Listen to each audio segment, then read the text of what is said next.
Good morning, good afternoon, or good night, and welcome to Command Power, the show in which we discuss all things Magic the Gathering with a focus on Commander. And today we have a brand new episode in our card Spotlight series in which I look at a card that I feel is underplayed or underappreciated in Commander and discuss its merits. But before we do that, just a quick reminder to please click subscribe if you enjoy these videos. It's the only way the YouTube algorithm really notices me, and we're currently growing the channel and it helps me a lot. Much appreciated. And today we're going to be talking about Jin-Gitaxias from the upcoming March of the Machine set. That's it, Jin-Gitaxias with nothing added at the end, which makes me think this is probably the last card we're going to see for this character, although I could be wrong. In any case, it's a 3 colorless blue legendary creature, Phyrexian Praetor, 5/5 with Ward 2, and whenever you cast a non-creature spell with mana value 3 or greater, draw a card, and then for 3 colors and 1 blue, you can exile Jin-Gitaxias, then return it to the battlefield transformed under its owner's control. Activate only as a sorcery, and only if you have 7 or more cards in hand. And the other side of this card is the Great Synthesis, which is a saga. The first chapter, which is going to happen immediately after you flip it, is going to draw cards equal to the number of cards in your hand. You have no maximum hand size for as long as you control the Great Synthesis. And then the next chapter is going to say return all non-Phyrexian creatures to their owner's hand. Finally, you may cast any number of spells from your hand without paying their mana cost. Exile the Great Synthesis, then return it to the battlefield, front face up. So there is an absolute boatload to unpack with this. This is incredibly overloaded, and it's a very strong effect, although as some people have pointed, it does require to survive quite a while, and it is going to be a magnet for removal,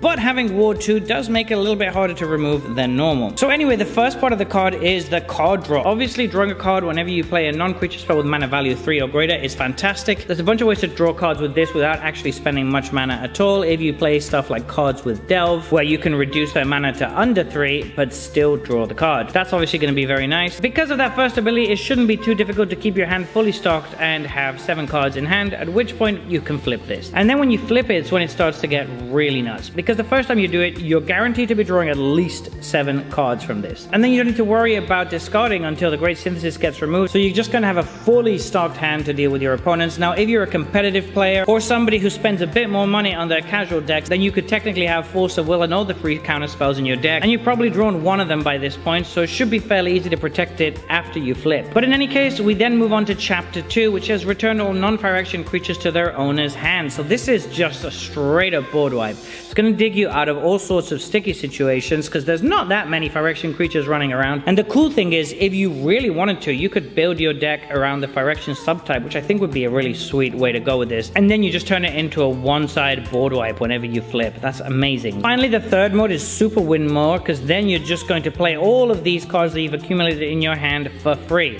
Doesn't matter if they're creatures, doesn't matter what they are or what they cost, you can just play as many as you want, dump your entire hand, and then you immediately get Jin-Gitaxias back again. But here's the nuts thing, you're doing this after your draw step, so during your main phase, and you should still have 7 or more cards in hand because you drew so many with this, which means you can immediately flip Jin-Gitaxias again and immediately draw a bunch of extra cards, seeing as all your mana is going to be open. This is just absolutely nuts. To incredibly win more, you do need to be ahead and you do need to make sure that it doesn't die. But if you do, then I just don't see how you can possibly lose the game once you have this flipped. Not only that, but sagas work really well with proliferate, which means that if you have any sort of proliferate effects out, you can really start to go nuts with this by flipping through it like multiple times a turn. You could build your deck around cards like Everflowing Chalice or Astral Cornucopia, which is going to give you a bunch of mana, which as you proliferate is going to become more and more. Something like Tezzeret's Gambit is going to be really great because it's going to proliferate, and initially it can also draw you a card on the front side. You're just going to be able to flip this back and forth very quickly and very easily in the right show, which is just nuts. It seems very strong, but as usual, all the comments apply about being careful with removal and packing removal to deal with something like this. In any case, just another awesome looking card from March of the Machine. So there you have it, that has been our card spotlight for today. What are your thoughts on this card?